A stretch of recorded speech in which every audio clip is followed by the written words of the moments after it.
Life is crazy. With all the years I've been alive, so much has changed. Life in itself, it kind of reminds me of this exercise here I'm doing. You spend most your lifetime just trying to get the pieces to fit. When you see them all there sitting in a batch, you don't quite know which piece is going to fit where. But with a little trial and effort, you figure it out. I watch these pieces fall, and they remind me a lot of my life. The good times, the bad times, just trying to make it all fit. The impossible times, where nothing would go where it belonged. I remember those days like they were yesterday.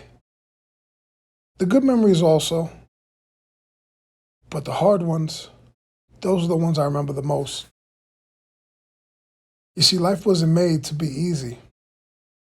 If it was, everybody would be successful, driving nice cars, with their little white picket fence and their family.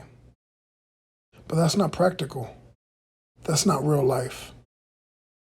Taking it one day at a time, learning how to make everything fit where it belongs, that's life. I watch these pieces, and they remind me of my good times, my bad times, my trials and tribulations. But more than anything, they remind me to keep fighting. This is one of the several exercises I've been doing to strengthen my back and my legs since my second back surgery. And yes, though it feels and looks very silly, believe it or not, I'm seeing results from stuff like this. That's so much like life. Sometimes the smallest things can give you the biggest results. To look at something and say, well, I know the outcome of it, that's preposterous. That's not reality, that's fake. We don't ever know where the pieces are going to fit. But the people that are successful take the extra time needed to put those pieces where they belong. Luckily, you and I are some of those people. Welcome to No Cap Media. I'm your host, Body Bag Dutch, and this is a day in my life. Another day, just trying to make the pieces fit. Coming to you live from the physical rehab. Why am I in the physical rehab, you ask? You're a young guy. You're in good shape. You're charismatic. You're good looking. Explain, Dutch. I'm basically here getting better. I just had a back surgery, my second back surgery. A lot of you guys know my name is Body Bag Dutch. I go by this name because technically I should have been in a body bag years ago. There's no reason I'm here, guys. Not one single reason besides the man upstairs, my faith, my family, my endurance, and me just pushing through all the regular hardships I've been through. So just to get you guys caught up to speed, if this is your first time tuning in, checking out any of my blogs or podcasts or vlogs or whatever you want to call these things, my kidneys failed roughly about 8 years ago almost now. 2013 was when all this started happening. Now my life's completely changed. Everything's changed. I can't say nothing is the way it was. I'm okay with that though. A few things have not changed though. I still make music as much as I can on a daily basis. I like to write, record, and produce. When I can't do that, I find other things I can do that are creative in my time. Because right now, I'm not home. I just had a second fusion surgery where they fused my spine together. I had a couple discs that went bad from a car accident. Really bad, horrific car accident. And then after the doctor just had the surgery in April, by the time we got to August, I was having worse symptoms and some other issues. I didn't know what was going on, so I had to go back to the hospital. Turns out I had to have a second back surgery. So the first incision was about this big. Second incision is like from my butt crack halfway up my back. He had to shave a bone spur that was on my lower hip and then fuse all these discs together with plates and rods and screws, which is crazy and scary and ridiculously anxiety inducing. But I made it through all that stuff. I've been through worse. I got a tube sticking out my chest. Been here roughly for about a year and a half. My fistula failed on my arm, and I had to go back to a perm cath is what these things are called.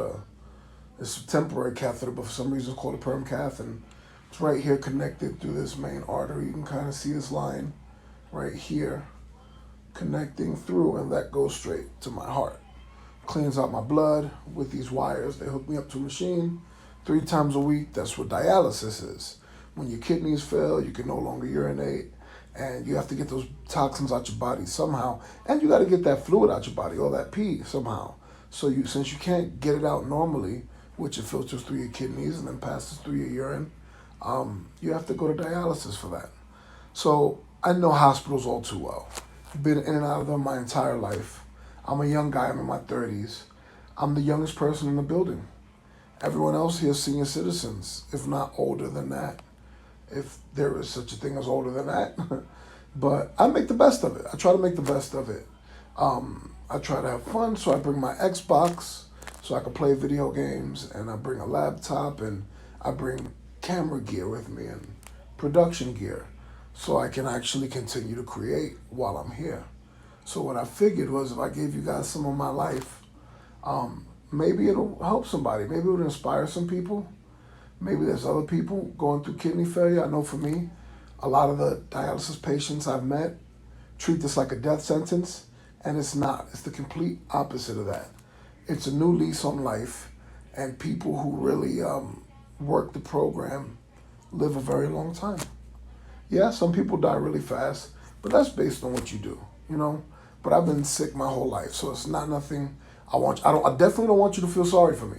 Don't ever feel sorry for me. That's one thing I hate is when people think, oh, I'm sorry you're going through that, Dutch, and, you know, they feel like they got to be careful with me. Honestly, I'm lucky to be alive, and I know that God's keeping me alive. And with His will and my strength and my will together, we make a badass team, and I've been around thus far. So I've made a lot of music. The Awakening, 1 through 3, and then Flowers in the Attic is another. That's an album. The Awakening was a mixtape series. Then I got the Body Bag Boys mixtapes, which we have a lot of mixtapes, at least 6 or 7 of those. And then my personal albums, Flowers in the Attic, the whole series. It's 1 through 3 part album.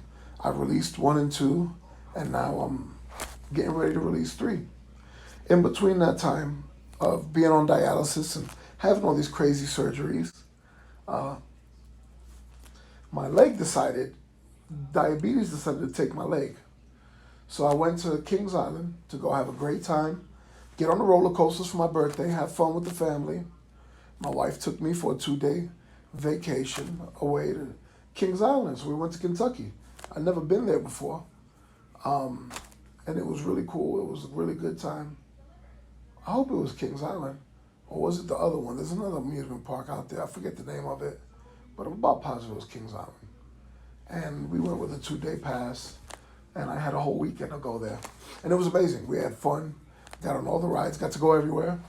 But in between that time, while we're having all this fun, I developed 2 blisters, 1 on each pinky toe, from the slippers I was wearing and walking that much. It just happens, you know, sometimes you get blisters. And the one on the left foot healed, but the one on the right foot didn't. And I noticed it was looking a little worse, and I'm like, man, baby, does that look bad to you? And she's not a doctor. My wife didn't know the thing. She said, just give it time. So I gave it time. I gave it 2 or 3 months, and I looked down one day and it's still not healing. So I go to my foot doctor to see him, and we talk, and I sit down with him, and I'm like, Doc, I got this problem. This blister is now pitting and turning into like a hole on my foot, and it's not healing. And he runs a whole bunch of tests. We do a bunch of things, CAT scans, x-ray dye, ultrasounds, imaging. We do all this stuff to try and figure out what's going on with it. And he says, look, Andy, your veins are starting to shut down and get very tiny from damage from diabetes. And because of that, the blood vessels are so tiny, it's hard for blood to flow through them. And if blood can't flow through, then oxygen can't flow through. And if oxygen can't flow through, your foot can't heal. So this pinky toe, I don't think it's gonna heal. We may have to take it off. And that, of course, was scary to me, so scary. one of the biggest scares of my life. I was like, Doc, I'll do anything just to keep this toe. Just please do whatever you have to do to keep this toe and to keep my foot really. And he tried. We went about 6, 7 months. It was all fine. Still a big hole in the toe. And then from one day to the next, it got really bad. It just looked like a raisin with a little piece of white sticking out. And after further inspection and getting closer, that white sticking out was the bone sticking out of the toe. And the toe was getting all wrinkled and like deflated. And I knew it was time. Like, there was no question. Straight to the hospital. I got to go. I called my doctor. He said, yeah, you're getting admitted. So I go to the hospital and they admit me. We take off the pinky toe. Give it time to heal, Andy. Be very careful. A few days later, the area is still real mushy and moist, and it shouldn't be once we go into the second week. And the doctor said, Andy, that's not healing. We should just take off a couple more toes because that's not going to heal.